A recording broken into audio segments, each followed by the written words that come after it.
And that takes us to item number 2, AB 538. Ms. Campos.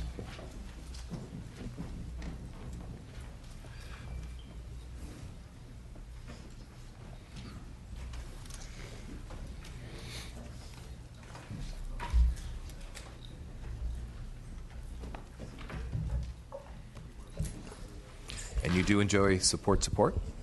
Thank you, Mr. Chair. Since it is support, I will just briefly touch on what this bill does and then allow my witnesses to fill in any of the blanks that you may have about the bill. I present to you AB 538, a bill that seeks to protect victims and family members from being re-victimized by limiting the opportunities for criminals to profit from their crimes. Currently, what this bill will do, and I think it is timely, the bill will extend the statute of limitations to 15 years. AB 538 would ensure ample time for victims to pursue civil remedies where an offender has entered into a contractual agreement with the media entity for sale of their story about the crime that they have committed. I think this is timely. I think sometimes when we present policies and bills and we put things into laws, we don't look at the human aspect of a bill.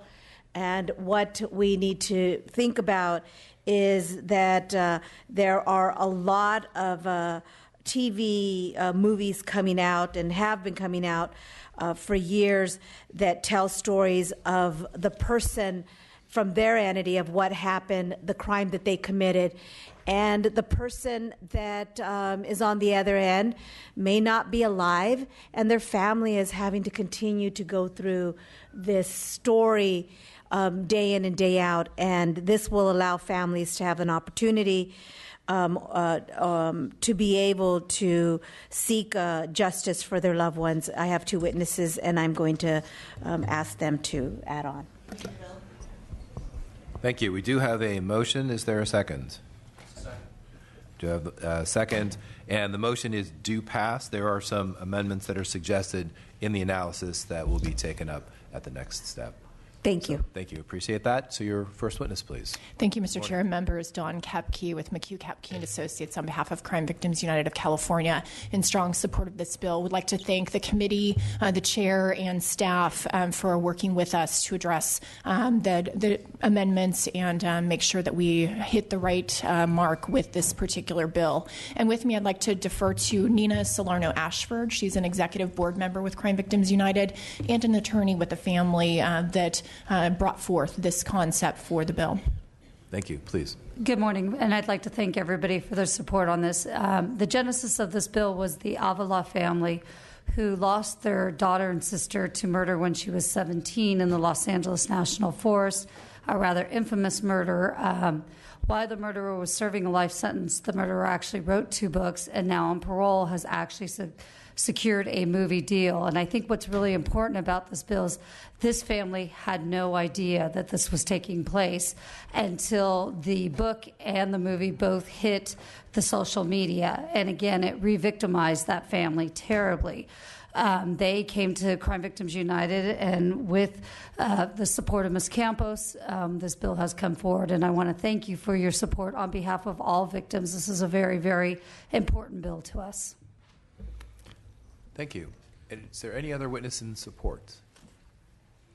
Seeing none, are there any witnesses in opposition?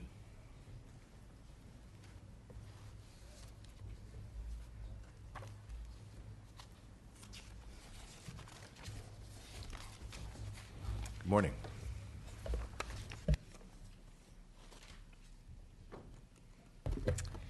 Good morning, Mr. Chair and members. Terry Thomas on behalf of the Motion Picture Association of America. I regret that we're here in opposition to Section 2 of the bill, which would require notification to the Office of Victim and Survivor Rights by anyone who enters into a contract with a criminal offender for story rights. We have no problem with the remainder of the bill extending the statute of limitations. As referenced in the MPA's letter of opposition, as well as in the opposition letter from the American Association of Publishers, Both the United States Supreme Court in the Simon & Schuster case and the California Supreme Court in the Keenan case have struck down laws on this subject as unconstitutional. We recognize that the approach to victim notification in this bill is attempting to address some of the court's objections, but we respectfully disagree and believe it still has First Amendment infirmities. MPAA understands and supports the effort to protect victims, but this bill imposes a content-based restriction on certain speech, requiring the disclosure of any agreement for the sale of story rights. In Keenan, the California Supreme Court stated that even limiting the law to the narrow subject of the criminal offense violated the First Amendment. In addition, the singling out of only one form of protected expression in this bill from all other potential sources of income is very problematic. By requiring the reporting of contracts involving expressive works relating to criminal acts by writers, producers, and directors who want to tell their story, apparently to facilitate restitution of the proceeds, this bill would establish a financial disincentive to create or publish works with a particular content, a key point in the Simon & Schuster decision. As such, it will create a chilling effect on speech. In this same decision, the court said that victims can seek restitution and states can help facilitate that for the victim, but they can't have special rules for income derived from speech, even the telling the story of the underlying crime.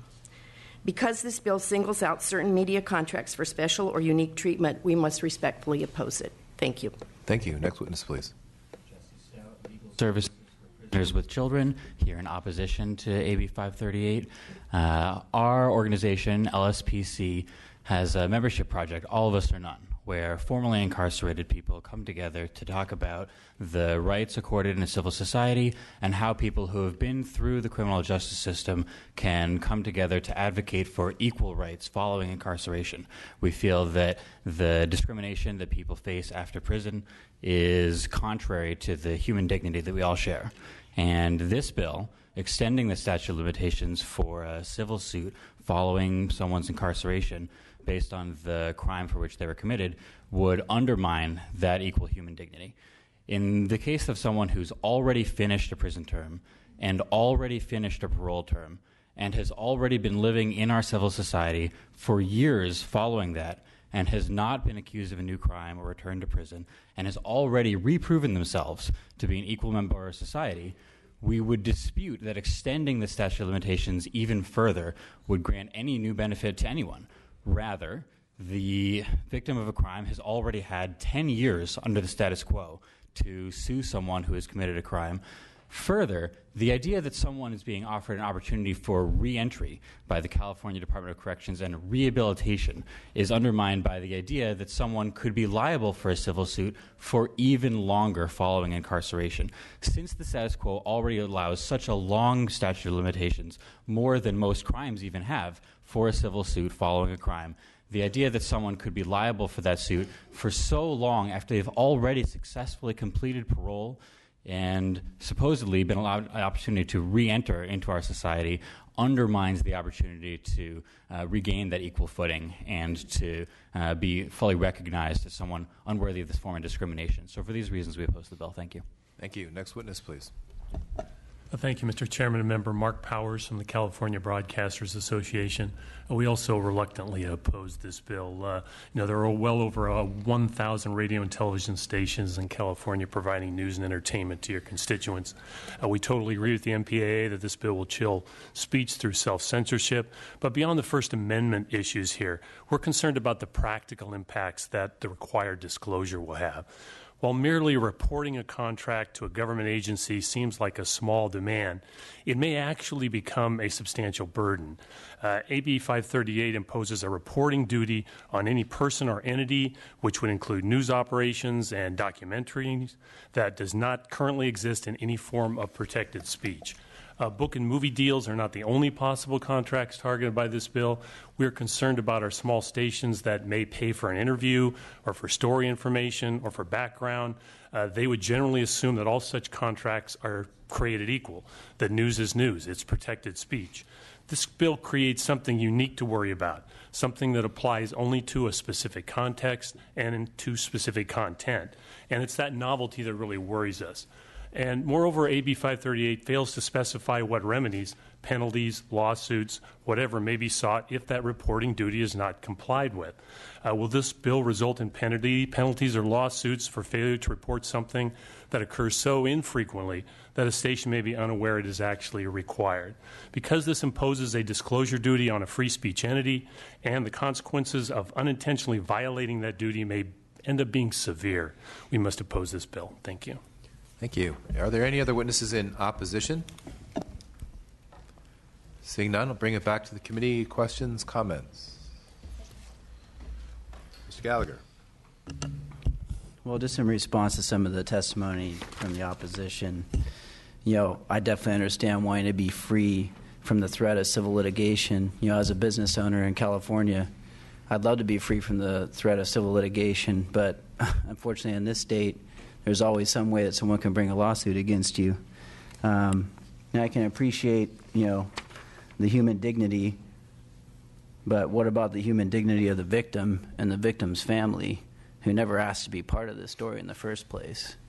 And when you talk about speech, unfortunately, it's not just the felon's speech, it's the victim's speech also. They never asked to be part of the story, but unfortunately they are. And so I think it's only right that when someone's going to go out and sell their story or sell their rights to a story, that the other people who never wanted to be part of that story, wish they never had this happen to them or their family, that they have some say and some ability to be notified of that and to act accordingly. So I appreciate the author for bringing forward this bill. I think it's a very important piece of legislation, and I'm going to be supporting it. Thank you. Any other members? Seeing none, Ms. Campos, you may close. First of all, I just want to say that thank you, Assembly Member, for bringing the other part that I had talked about earlier, that a lot of times the victims do not want to be a part of a story, and someone makes a decision to commit a crime, and yes, we understand that they've served their time, but when they get out and they decide that they're going to sell their story, it is only fitting and right that the victim and their next of kin know that they have entered into a contract. AB 538, victim protection provision, in no way hinders free speech. It basically says that the family or the victim has the right to know when the person that committed the crime is selling their story for profit. And I would respectfully request that you send a strong message with an aye vote saying that we believe that victims and their families have a right to know when someone is going to tell their side of the story and profit from it. Thank you for this opportunity. Thank you.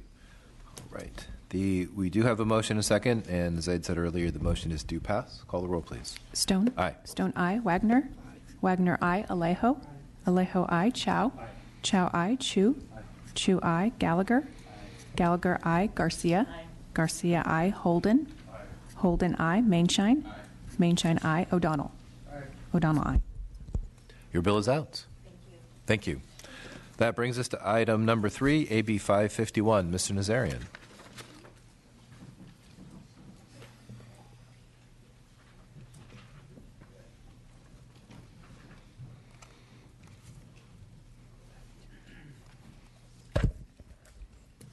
Thank you, Mr. Chair and members. First and foremost, I'd like to thank the committee staff for working with us to address the opposition's concerns, and will be taking the proposed amendments. Thank you for all the hard work. AB 551 establishes procedures and protocols consistent with NPMA best practices for tenants and landlords to eradicate bedbug infestations and make sure that they are dealt with in a cooperative and expedient manner. Specifically, this bill establishes various notification requirements for both landlords and tenants and requires the initiation of a bedbug management plan in the event of a bedbug infestation. There is no surefire way to conclude as to how bedbugs come into someone's residence, And unfortunately, these small bugs cling onto clothing, travel, and hide from plain sight. Due to the nature of their travel and habitat, it is critical for landlords and tenants to work together to eradicate and prevent bedbug infestations. With me, I have Brian Augusta with the Western Center on Law and Poverty, and Heidi Palutki, California, with the California Apartment Association. Good morning, members. Brian Augusta on behalf of Western Center. Very pleased to be here today to talk to you about this bill with our partners in the rental housing industry. Not always that we're up at the table supporting the same piece of legislation. I want to just add to what the Assembly member has described. There's three very important things to understand about bed bugs in California. Number one, it's a growing concern, a growing public health concern nationwide, but in California as well. The CDC has reported that public health agencies are overwhelmed by bed bug calls. Private industry that handles treatment has reported a significant increase in bed bugs activity throughout the state. Los Angeles is number 2 in the nation, but it's a problem from the north to the south. We see cases in counties, Butte County, Santa Clara, the Bay Area. That's number one. Number two, we are their food. This is not an issue of any other substance that causes bed bugs to persist. What they need is a warm-blooded body to continue to exist, and they can live for up to a year without eating you. So they can be around for quite a while. And if that doesn't bother you enough, the other thing to understand is that they are hitchhikers and very good at it, and you easily pick them up. You can easily pick them up on your shoes, on the cuff of your pants. Do you have a motion and a second? Thank you, Mr. Holden. Let me fast forward then to just say that this bill addresses that problem by recognizing that both tenants and landlords need to confront the problem if we're going to reduce bed bugs. They're very, very difficult to treat, and we have a huge problem with landlords and tenants trying to treat them with things which are ineffective. So this bill sets up the framework by making sure that appropriate treatment is used, that it's dealt with promptly, and that everyone understands that they're dealing with bed bugs. Yes, it has timelines in it. Yes, it has requirements, both for the tenant and for the landlord. But if we're going to confront the growing problem with bed bugs in California, we need to have some standards. This sets that framework. We are continuing to work on some small issues with other landlord groups, but we would urge your support so we can move forward, finish that work, and confront this problem in California. Thank you. Thank you. Next witness, please. Good morning, Mr. Chairman and members. My name is Heidi Palutki. I'm here today representing the members of the California Apartment Association, 50,000 property owners and managers throughout the state. One of the reasons infestations have been able to spread is the stigma attached to bed bugs. You yourselves today probably would prefer not to hear about this. Bed bugs, however, don't discriminate based on income levels or housekeeping skills. So raising awareness of bed bugs and making them the subject of open conversation are the first steps toward effective prevention and control. You might wonder, well, why would a landlord group support this kind of bill, which puts a whole bunch of duties on landlords? It's because there are three things in here for us. There are also enforceable duties for tenants.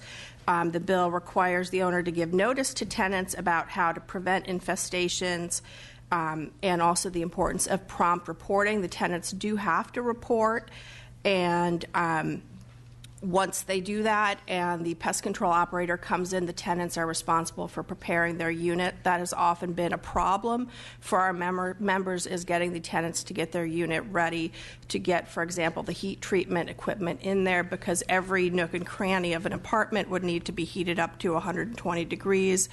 If there's junk piled up to the ceiling, obviously you can see how that would be a problem. The second thing is there is protection for liability for property owners who do the right thing.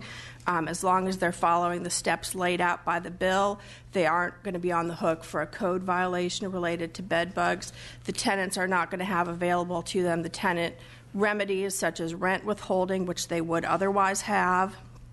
And also, if there are delays in the owner's ability to take any of these steps in the bill that are not the owner's own fault, then the owner is protected from liability related to those delays. The third perk for owners in this is that it incorporates the standards of the National Pest Management Association so that owners have a better ability to weed through the various bids and offers of services that they get from pest control operators.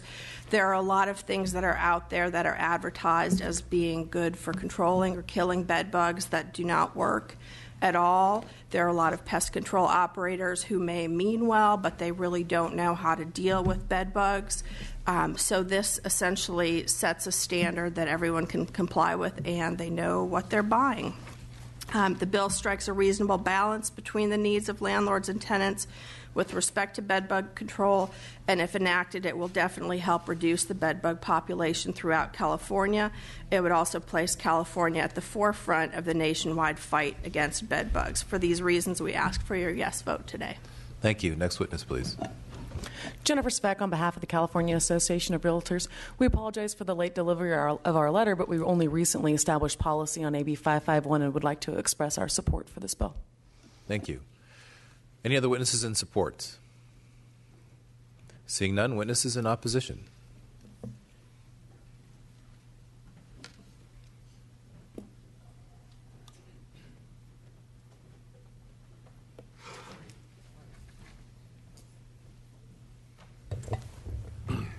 Mr. Chairman, members of the committee, Ron Kingston. We represent 5 apartment associations, Orange County, Southern Los Angeles, the Bay Area, and a lot of the Central Valley.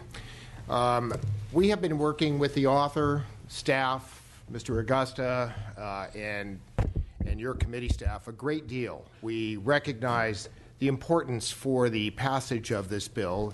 The matter is in kind of the devil in the details. Mr. Chu, when he was a member of the Board of Supervisors, we worked with Mr. Chu on passing a very significant bed bug disclosure bill as well. The issues that we have been working through or winding through, I'd like to highlight just 3 to 4 of those issues, which I'm pretty confident that we will get there. The first of which has been discussed about a private association, the National Pest Management Association Best Practices Manual. Never before have we seen an abdication of legal authority on health and safety standards to a private association. Last night, for example, I went on the National Pest Management Association website. You cannot get a full copy of those best practices manual unless you join that private association and become a member of the State Pest Control Association. It would seem to me that we would be best served to reference the Pest Management Association standards, best practices manual, but not relieve our duties of our own health and safety standards. Our health and safety standards are absolute. The California Code of Regulations is absolute. It's very clear. It says we cannot have bed bugs in our property. Second, the Pest Control Board regulates everybody who can treat bed bugs. They're known as Branch 2 licensees in the Structural Pest Control Board. And finally, what about all the use of the regulations regarding any chemicals that are used, any heat treatment that is used, or steam treatment? That is clearly regulated by the Department of Pesticide Management. And they have developed those standards through the University of California Integrated Pest Management Best Practices Manual. So what we're saying to you is, while we could reference the National Pest Management Private Association standards, it should not be dispositive of having us follow those. And in addition, those best practice manuals have conflicting terms, confusing terms, and we cannot gain access to that unless we want to be forced to join these associations. Second, the issue as to we want to respond as soon as the tenant complains about an allegation involving pests or specifically bed bugs. It always makes you want to scratch a little bit as soon as you start talking about bed bugs. on this issue, right now the bill would require us to investigate and enter a property within 3 business days of a complaint. It is literally impossible to do that within that time. We have to give tenant notice, and we have to find not one pest control operator, not the most expensive pest control operator or the worst, but the best.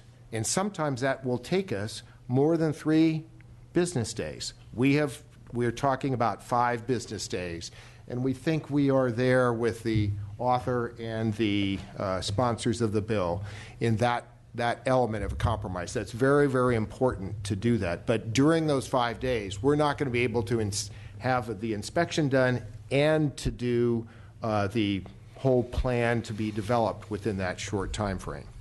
And third, we have asked that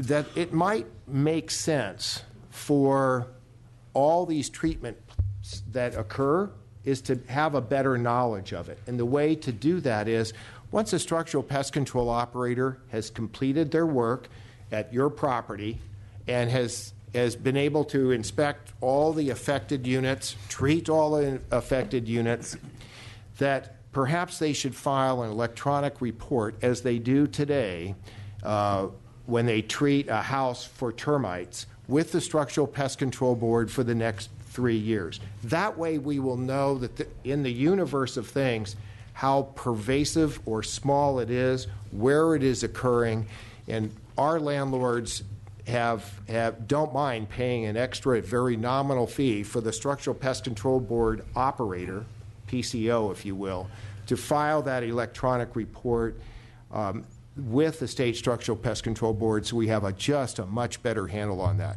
So we think we're very, very close, but we wanted to provide to you some of the deal points, the discussion matters that we are very confident that we will get there before the bill is heard on the Assembly floor. Thank you. Thank you. Next witness, please. Mr. Chair and members, Pat Moran with Aaron Reed & Associates, representing the San Diego County Apartment Association.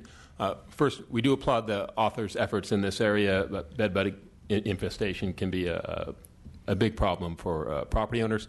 However, we do have some concerns with the impact this bill would have on small property owners whom are members of the San Diego County Apartment Association. As Mr. Kingston pointed out, some of the time frames and whatnot are an issue. We are also concerned with who pays for the eradication. If the tenant brings in the bed bugs, are we on the hook for paying for it, or is the tenant?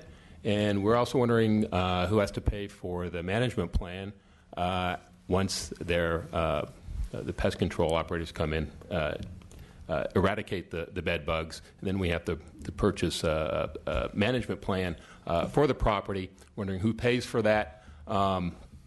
If we can address those concerns, I think that we'd be able to support the bill. Thank you. Thank you. Next witness. Mr. Chair, members, Steve Carlson for the Apartment Association of Greater Los Angeles and Santa Barbara Rental Property Association. We share the concerns. We've been working with the author's office and the sponsors of the bill, and it really gets down to if you've read the bill, it's pretty prescriptive. Unfortunately, in some ways, it has to be somewhat prescriptive. We'd like to see maybe a little bit better balance with respect to the small owner. We think there are still some potential liability trip-ups with some of the more prescriptive areas, and we also share the concerns about sort of our process being kind of managed and coordinated by a nonprofit association. But again, we're working closely together. We all want to have something that works, and I think we're going to get there. So thank you. Thank you. Any other witnesses in opposition?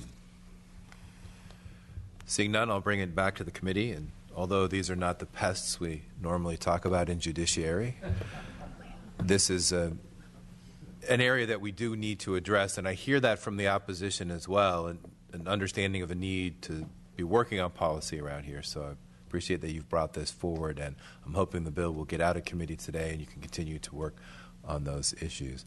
Mr. Alejo. Yeah, I have an itching question to ask.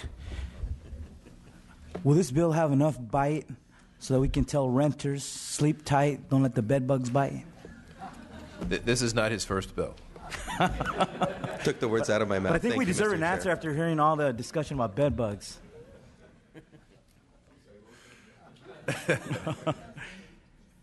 Will this bill have enough bite so that we could tell our constituents, sleep tight, don't let the bed bugs bite? Yes. And Mr. Chairman, this was the very question in our analysis by our committee staff. But it is a serious issue, and certainly communities that have dealt with this, it's very hard to deal with. It's very expensive for landlords, and it seems to be a growing problem. You see the news stories here in Sacramento, Los Angeles, many other places this is certainly a growing problem and a hard problem to control once it exists in our districts. But that's all I have, and I won't bug you with any more questions. Mr. Mainshine.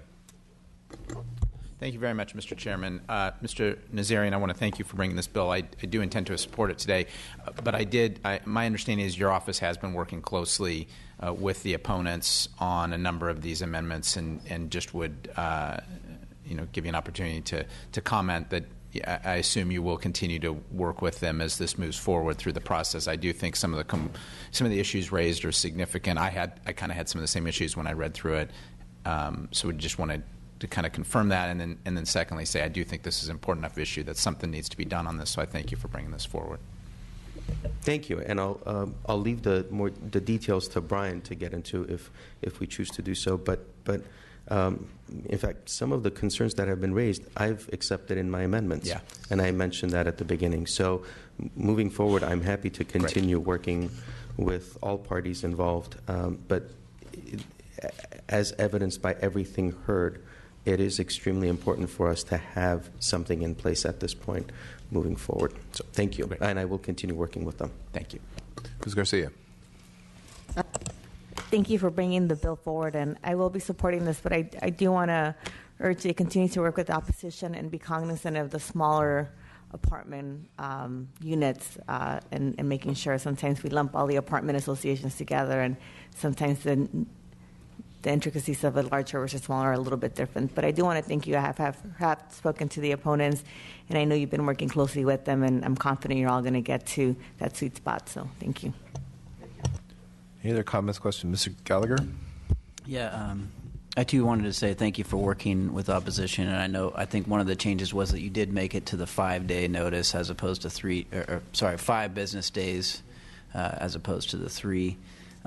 Couple just outstanding issues that I think we might work on and going forward is, first of all, like when the untenable situation arises. I think under the bill right now, that arises under Civil Code 1942.5. That the untenable situation right now under the language arises when the tenant informs the landlord of their suspicion that there's a bed bug problem. And I'm wondering if actually that should start when it's actually been confirmed that there is a bed bug problem, because what's going to happen is they inform, then there'll be an inspection, and once it's confirmed that there actually is a problem going forward, that would be when the untenable situation would arise, not just when someone informed, because it could be that that's not the issue. So I don't know if that's something you guys might be open to working in the future.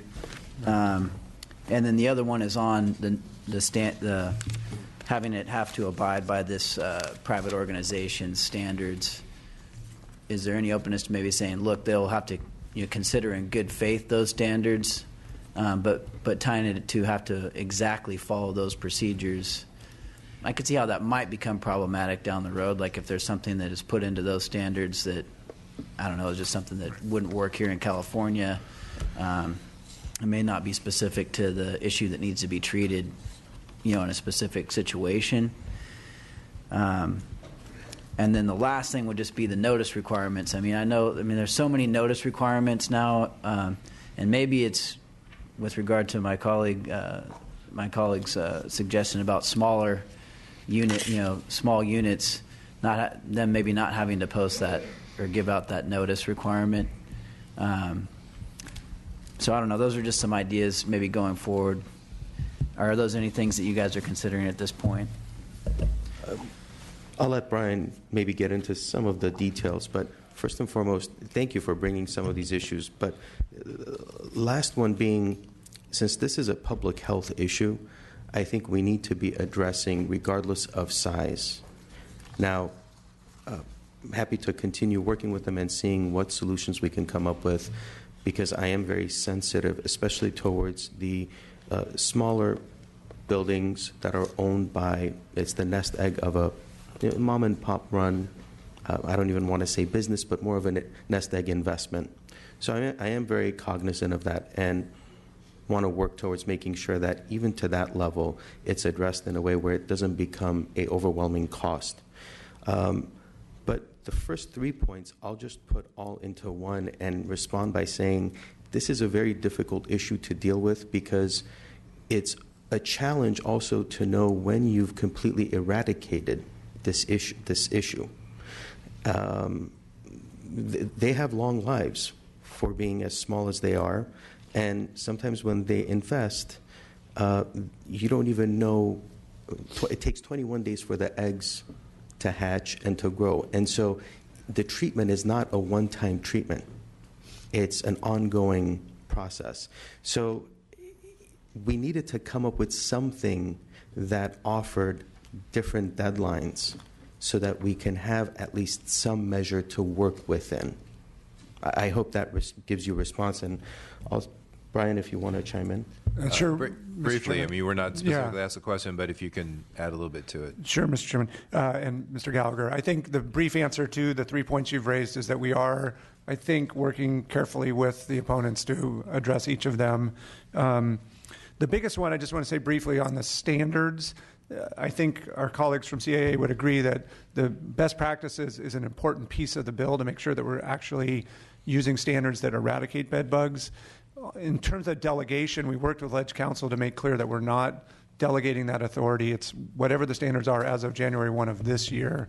So if the standards were to change subsequently, it's what they were then. But we're going to continue to work with the opponents on that to make clear that to the extent those standards conflict with state law controls. Thank you. Other questions or comments? Seeing none, Mr. Nazarian, you may close.